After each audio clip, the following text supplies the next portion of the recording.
With me today is the current Miss Charity Australia, Asha Grigg. Asha is a young 23-year-old from Western Australia who was on a mission to raise awareness of heart disease. Having lost my mum to rheumatic heart disease associated with rheumatic fever a few years ago, this is a cause that's really quite close to me. So I'm happy to help Asha share her personal story and inspire others out there to support the cause as well. So welcome, Asha, and thanks for joining me today. Thank you so much for having me on. Okay, so taking you back a bit, so 19th of August 2014, you're a 17-year-old in hospital with abdominal pain that was diagnosed as appendicitis, and you went on to have keyhole surgery, which is a pretty stock standard operation, but then your heart stopped. So tell me about this day. So other than the fact that I was obviously in hospital, everything else is pretty normal aside from the appendicitis side of things. They went in, surgery went really well, rolled out into the recovery room, and as I started coming to out of the general anesthetic, my heart started racing. My heart rate obviously went through the roof, alarms started going off, and then I blacked back out. And it turns out, obviously, my heart actually stopped. I suffered something called tachycardia, which resulted in my heart stopping. Fortunately for me, already being in the hospital, the medical team were able to pretty much attend to me straight away, use the defibrillator and bring me back. And from that point on, everything changed quite drastically. And I don't think I quite realised it over the weeks that came, but how much of an impact that one moment essentially would have on the rest of my life. So you went on to be diagnosed with heart failure, and I'll get you to explain in a moment exactly what you were diagnosed with. But how long did it take you to get that diagnosis? It took a couple of weeks. So they obviously ran various tests. They did an echocardiogram, ECG. They also did an MRI. And then once I had recovered enough in regards to the fact that I had keyhole surgery, I also did a VO2 stress test just so they could try and get as much information. Obviously, trying to do those tests while I was still recovering from surgery made it probably a little more drawn out than it would be normally. And so over a period of a few weeks, we got all those tests done, and then obviously went in to see my cardiologist. And at that point, I knew something was quite wrong because, like, my parents are still together and everything, but throughout my entire life, it was always mum did the medical things and dad did, I was a daddy's girl by heart. But I'm an only child, so very caring and gets a bit stressed out and then can get grumpy when people aren't doing things properly in regards to my care. So it's always been a mum kind of does the medical stuff and then dad will come and see me and he'll do all those sorts of things, but not quite, the appointments. So the moment when I knew they were both coming with me, I'm like, okay, this is not a good sign. Because even throughout, I had some other medical issues during high school, things like that. It was always mum and I would go to the appointments. And so I was pretty aware at that point that this was more than just a one-off situation. And then obviously we went in to see my, at the time, cardiologist, who was my cardiologist for 2 years from that point on. And obviously sat down and he essentially rambled as he did, doctors and things like that. And being 17, I think not quite understanding the severity of the situation, but also probably a big part of me didn't really want to know what was going on because I knew that things would then need to change. And so as he went on, he essentially explained that I have heart failure, and the form of heart failure that I have is called cardiomyopathy, non-compaction, and then I also have mitral valve regurgitation. Essentially what it means, he explained it really well back to my 17-year-old, is my heart looks like spongy Swiss cheese. So instead of that nice, lean, thick muscle that your heart should be, mine looks like a mix between a sponge and Swiss cheese. So the muscles are all quite dilated. There's the little holes and things like that. So obviously that also means my heart's bigger than it's meant to be. And so my mitral valve can't actually operate properly because it's being spread out too much, so it can't fully close and open. So did they know what caused that? Like, is that something that you've always had and it just didn't come to be a problem until you were 17, under anaesthetic, I suppose? Or was this something that is just relatively new? Like, could they tell you that? So essentially, the condition is a congenital heart disease. So it could very well have been sitting there underneath everything for the first 17 years of my life. And the only reason it is a part that's always been, I guess you could say, debated was because, as I said, I had been sick as a little kid and then in my teens. And through my teens, I was tested for so many different things. And all the medical teams at the Perth Children's Hospital had never picked up on any sort of, I guess, difference in my heart to what it probably should have been. But at the same time, it's not abnormal, especially when kids and things like that get diagnosed with a condition like this. They can be perfectly happy, active children, and then 5 minutes later, for no reason at all, their heart will stop, and some are fortunate there's no CPR or the medical team gets there quick enough, and then some are not fortunate, and we lose so many young, amazing lives before they have a chance to really live their life, because it's one of those conditions that will stay dormant until it randomly wants to pop up. And so at the end of the day, for me, I was very lucky to make it through my first 17 years without that happening. And I was also very fortunate, and at the end of the day, a bit of a blessing in disguise, that when it did happen, I was already in the hospital. So I was going to ask that because obviously, you're 17, you've got this diagnosis, your mum and your dad are sitting in the cardiologist's room with you, and the doctor's giving you, this really scary sort of diagnosis. So did you feel blessed that you were revived, or were you angry that you were being dealt this card, or a bit of both? How did you feel? I think at the point in time, I was definitely very kind of angry at the world, because as my doctor continued on after explaining the situation, the things that came next were, you need to stop doing everything. Up until that point, I had been doing CrossFit, dancing, I'd been at the gym for most of my teens. And then at that point in time, I was told that I had to stop everything. And a big part of my life and a big part of my friend groups and things like that outside of school revolved around those activities. And so it kind of felt like they were starting to take parts of my life away. And then the last thing that was said, which was not something most 17-year-olds would think about, and at the time it was definitely not something I had, thought about. It was like, oh, one day I will, get married, have kids, have a house, blah, blah, blah, blah. But the cardiologist essentially turned around and said, you can't get pregnant. It's not safe. Your heart will not be able to handle it. And so they've already taken away this big part of my life with, my activities and things like that. And then it felt like they were essentially taking away my future to a degree. Obviously, as a 17-year-old, things do tend to seem a bit more dramatic than they probably are. It was also only about 2 months before sitting my end of year 12 exams. So it probably wasn't the greatest timing in the world either, because I was still trying to finish school and pass my exams. And it definitely became hard to be motivated in those following weeks to study and do all the right things to finish school, because at the same time I was like, I've essentially just been told I can't have a future. Why am I working so hard to exceed and excel and set myself up with opportunities in my future?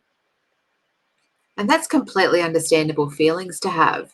Did you think, though, that you had to sort of be strong for your family and friends? Like, did you have to put on a little bit of a front, or were you able to, not fall into some sort of depression, but were you able to sort of mourn what you were going to lose? No. Obviously, especially my family would have 100% been there, and they were supportive through the whole thing. But as a person, just how I've always been, is I tend to just suck it up and then deal with it on my own. And my mum has always said that even as a little kid, like I would hurt myself and I wouldn't really say anything. I'd be like, oh well. I even fractured my tailbone at 8. I slipped in an empty pool, and it was a couple of days before I finally went, my back's a bit sore. And as a child that didn't complain, my mum was like, oh, okay. Took me to the doctor. Turns out I'd fractured it to a 90-degree angle. Wow. But it'd always been a part of me as a personality to just kind of, maybe sometimes I had a moment, but it'd last a minute, 2 minutes, and then I'd move on. A prime example was when I was 16, my high school boyfriend's mum passed away. She was someone I was very close to at the time. He called me and told me, and I went to tell my mum, said, I need you to, drive me over there. I started tearing up. Then I just took a deep breath and I just stopped and moved on. And my mum has said to this day, she's like, you've always been that way, where you essentially don't want people to see how you're feeling. And it wasn't quite something I understood until I did get older, when I realized that that is 100% how I've been for so long. And it wasn't until I realized, I guess, the long-term implication of being like that became a matter of, I stopped feeling as many emotions because I'd spent so much time shutting them off from the outside world. Yeah, so you're definitely internalizing absolutely everything that was going on in your life. Yeah, 100%. So fast forward 2 years and you're admitted to the intensive care unit, or ICU, and then your care is escalated to the advanced heart team in Perth. And not long after, you underwent heart surgery to implant an internal cardiac defibrillator. Now, I believe it's at this point where you were told you would need a heart transplant in the future, and you were introduced to the Heart Foundation. So obviously, as somebody that does internalize everything, when you were given that news of, first of all, you needed that surgery, and then secondly, that you're going to need a heart transplant in the future, did you at any stage then sort of lash out, or did you keep that in? Like, what was happening with you at that time? So in the lead up to that moment, there'd been quite a roller coaster. Age, obviously, of the situation didn't help, and I went from that phase of doing nothing, because that's what they told me to then doing the polar opposite and going to the gym twice a day, going out partying, eating fast food, working full time all at the same time, which obviously did lead to me ending up in ICU due to fluid retention, because my body couldn't process everything. And so all the fluid was building in my heart, around my heart and my lungs, which obviously was a bit of a problem. And as you said, I got transferred out to have a whole team opposed to a single cardiologist. And it was definitely a bit of a wake-up call in itself. And that was before they continued on with, this is essentially, this is the plan.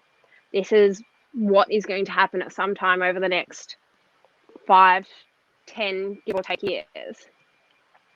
And it took a long time for me to really process everything. I think a big part of it was, again, my brain was only really taking in the facts and not processing essentially the meaning of the facts. So the fact was, you will need a transplant. But the reality of that is obviously a lot more than just a simple, cut you open, take it up when you want in. The reality behind it is so much more. And for so long, I just looked at the facts. And when I did get transferred, and as you said, I got introduced to the Heart Foundation, and that definitely helped, because I was then able to not only find resources and educate myself, as well as help other people understand, like my loved ones and things like that. It provided extra support, and it also provided a space where you could call the hotline and just talk to them if you need to, or ask questions, or read other people's stories. And I think over about probably a period of 6 months from that ICU moment on, I spent probably about 6 months trying to understand and know as much as I could, because at the time I thought, if I know everything, I can control the situation, which is obviously not true. But at 19 years old, I was like, yeah, that's my plan.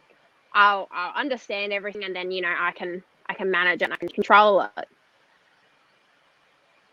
So did the And Heart during that, Foundation reach out to you, or did you contact them just sort of when you're looking for answers, I suppose? so the heart team at Advanced Heart, I got assigned a special nurse practitioner who is essentially like a contact point for me.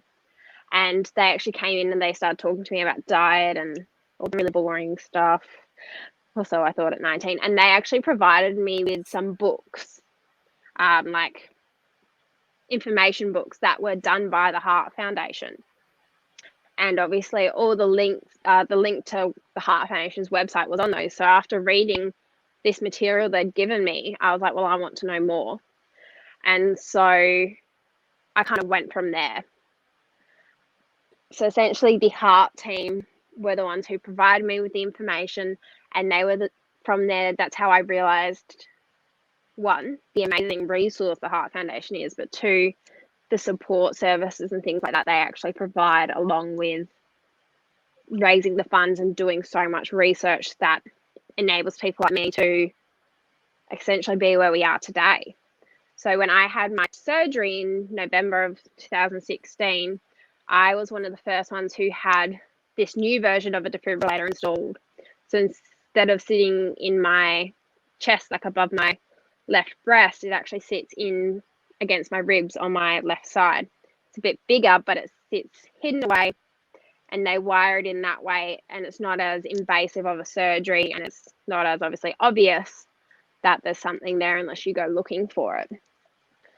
And I definitely realized that the Heart Foundation, they're the ones who are leading research for things such as these, or pacemakers, or medications and treatments that enable people to have some sort of normality, I guess, in their life once being diagnosed with any form of heart disease, as well as actually having resources that the loved ones of those people can actually go to and try and either understand what's going on or get advice on what to do or what to say or anything like that, because it can be quite a confronting moment. And I know for my parents, especially with me being the only child and having been sick with various different things over the years, it was quite a confronting moment being told their only child, who had already cheated death once when I was little and born, all this sort of stuff, was now in heart failure. And then obviously later on we were then told it will be a heart transplant. So it was a very confronting moment for everyone. And the Heart Foundation played such a vital role in enabling my parents, myself, my at the time boyfriend, now fiance, to better understand everything and better understand how to communicate about it and things like that. And it was from there that I really started opening up with my loved ones about it, and instead of continuing to internalize it all. I was very fortunate at the time to obviously be with my now fiance. We had been together 1 month when I got admitted into ICU, and he actually spent the whole week I was in ICU sleeping on the really uncomfortable couch. And once I got transferred, he stayed every night again. Granted, I have known him for about 10 years prior to this point, so it wasn't, completely out of the blue. He's a keeper. But yes, he definitely rallies the hospital where the Advanced Heart team is. They bring him a trundle bed every time I get admitted. They bring him a trundle bed and some pillows and blankets, and he's set every time he gets his own little corner of my room. That's so nice that he can be with you, though. 100%. I think it really made a difference when I was in hospital when I was 18, just before I turned 19. At the time, especially where at the hospital and things like that, I wasn't allowed to have anyone stay with me. And it was a very hard time, and the things that had happened during that hospital visit and things like that. And after that hospital visit, I was actually diagnosed with PTSD from it. So when I ended up back in ICU and things like that, not only was it stressful because of the situation, it was bringing back trauma. And so I was very fortunate that both hospitals allowed him to then stay with me, because obviously when you're ill, stress is not helping. When you have a heart condition, and you're in hospital, stress is even worse.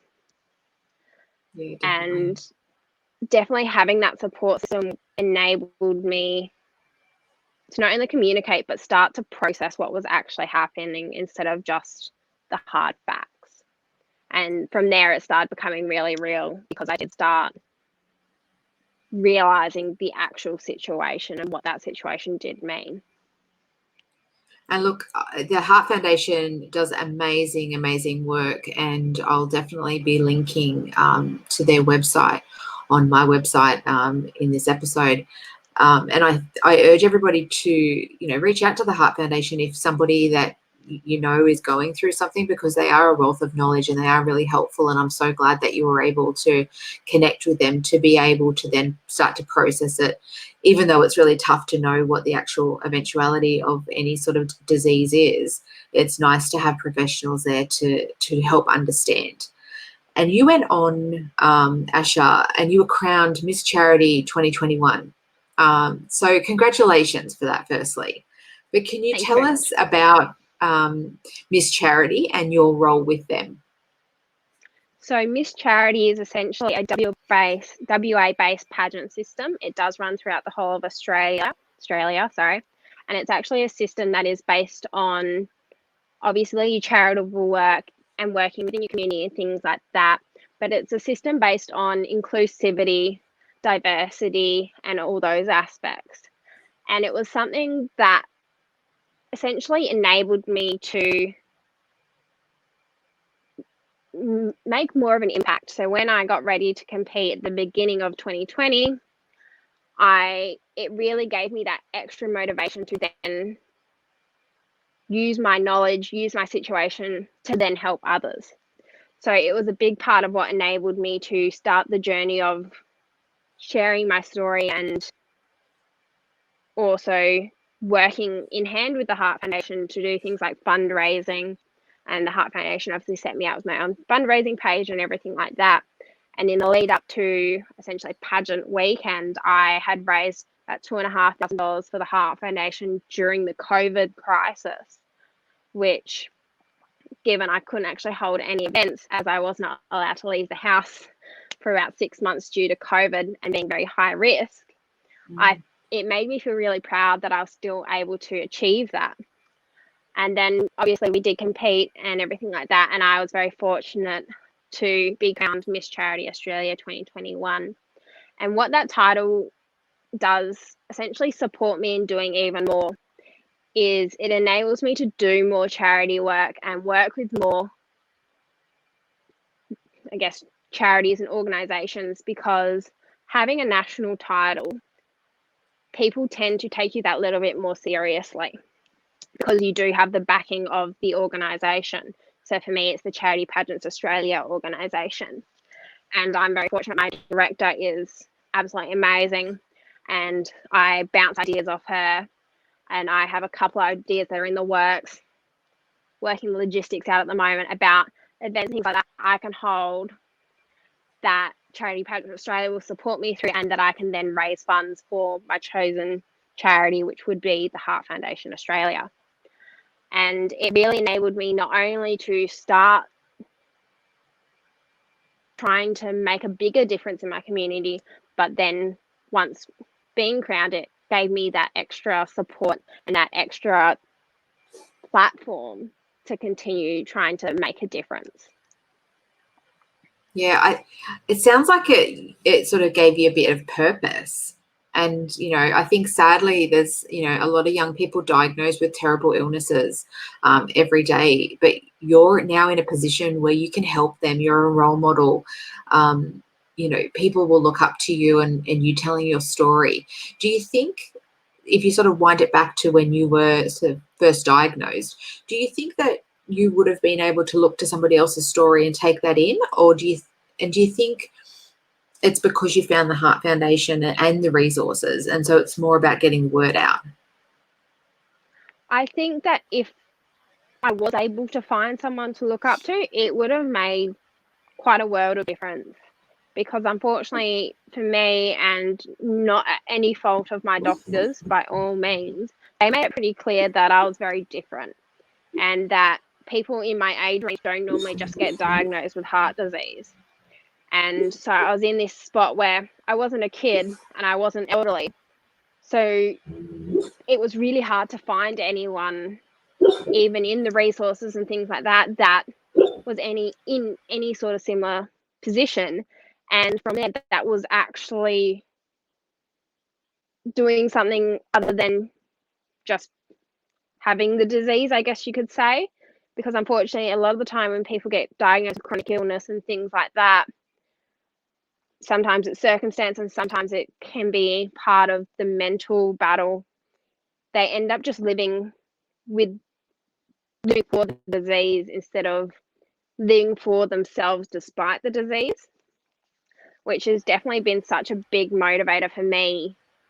Was once I did realize that having a role model or having someone to look to and be like, you know what, if they can do that, I can do that too, probably would have sped the process up a lot more and gotten me to that point where I could do everything that was going to be best for my condition instead of that big roller coaster of everything. And look, I think that's why the work that you're doing is so amazing, because you are working tirelessly to bring awareness to this. And, you know, you are a role model to so many people out there that are sort of going through similar things. So what would your piece of advice be to somebody that is facing a similar situation? What would that golden nugget of information be to them? I guess it would be a bit of a two-part. One, information is key. It helps so much, but also looking for and making sure you have that support system, whether it be with family or whether it be reaching out to an organization or even reaching out to someone like myself. Finding the correct and the best support system will enable you to be the best version of you and to give yourself the best chance, because that way you won't feel alone. And when you don't feel alone, things are that little bit easier. So it sounds like you've got an absolutely fantastic support system, Asha. And not only are you working as Miss Charity, you also have a full-time job. And you mentioned in an email to me that, you know, your career goal is to be in a high-level role, which I have no doubt that you'll achieve. But how are you leveraging what you're learning outside of your current 9 to 5 with those career aspirations?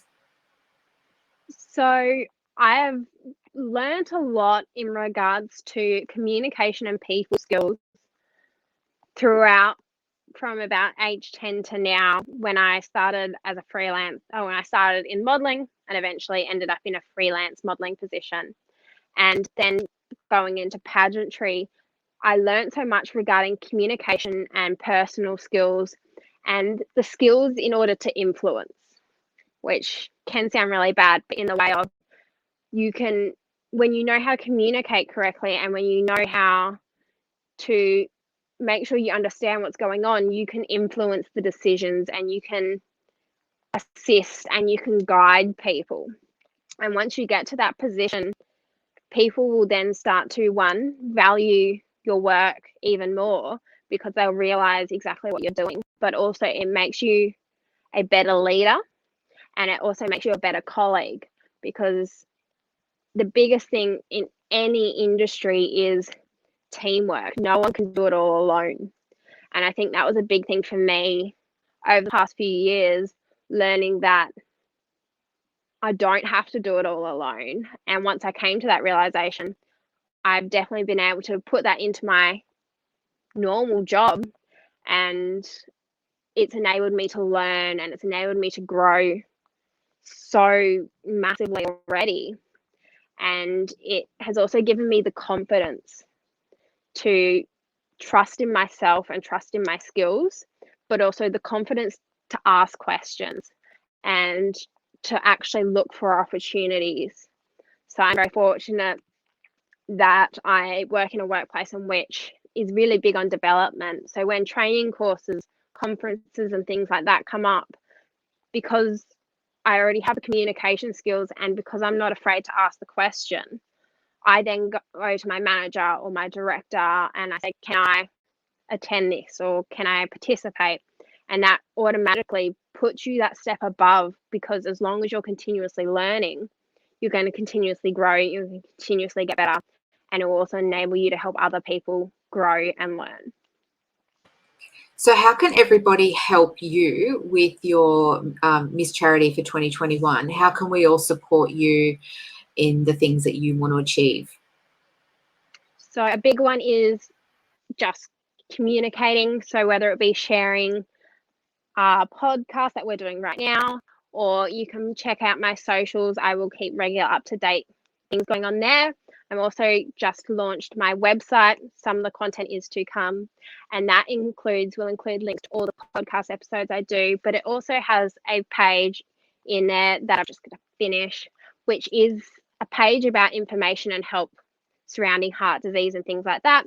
So it has links to some really important places on the Heart Foundation, things like that, where you can find the support, but also it has links to my fundraising pages if anyone wants to donate.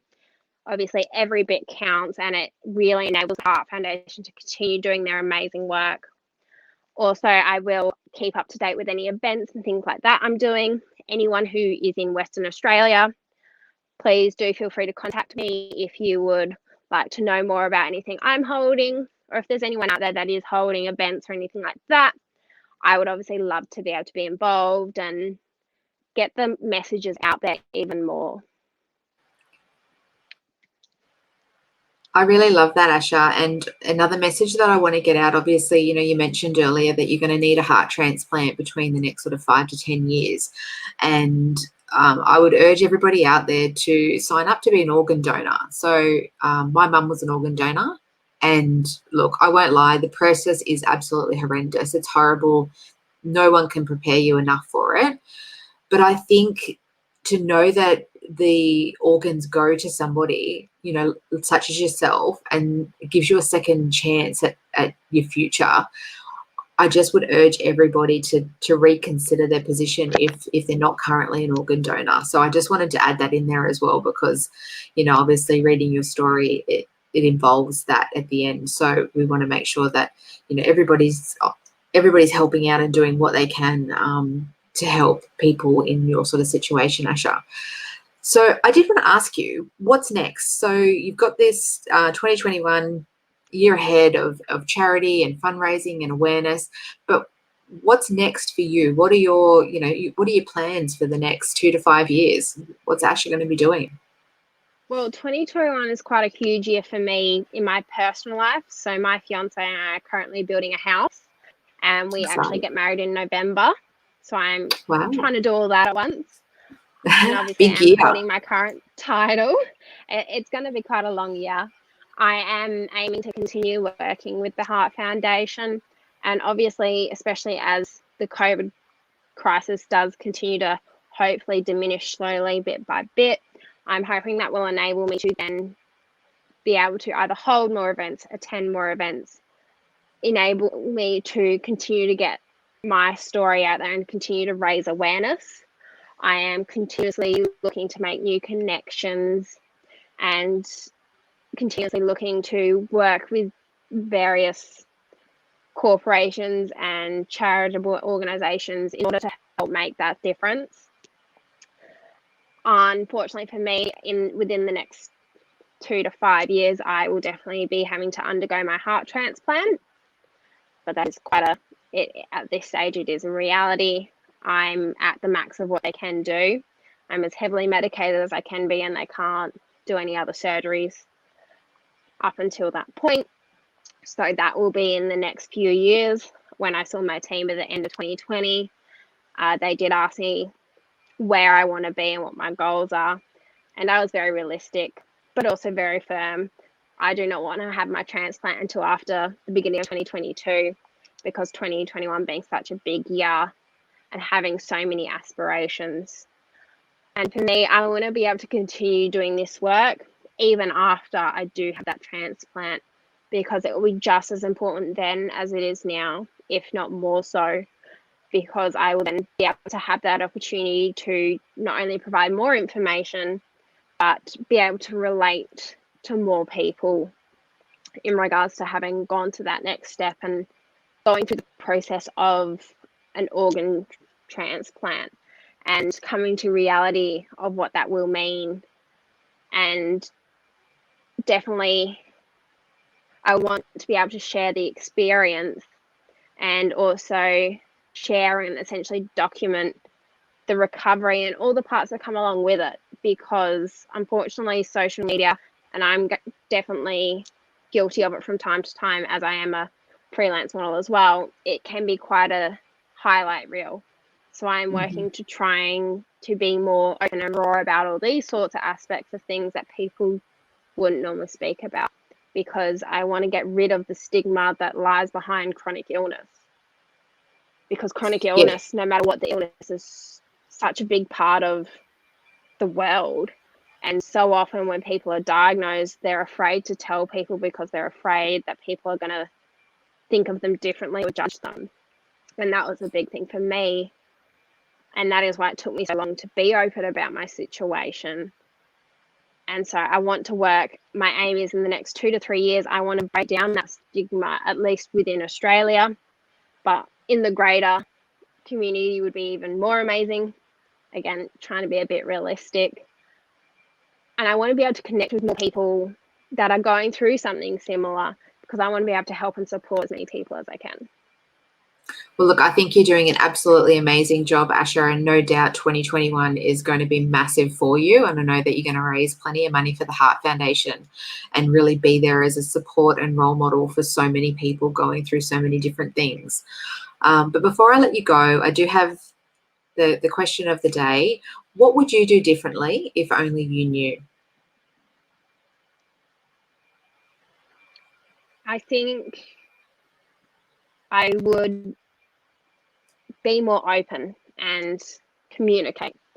And I think that would have made quite a world of difference for those first few years. And I would probably say not to be as hard on myself as I was.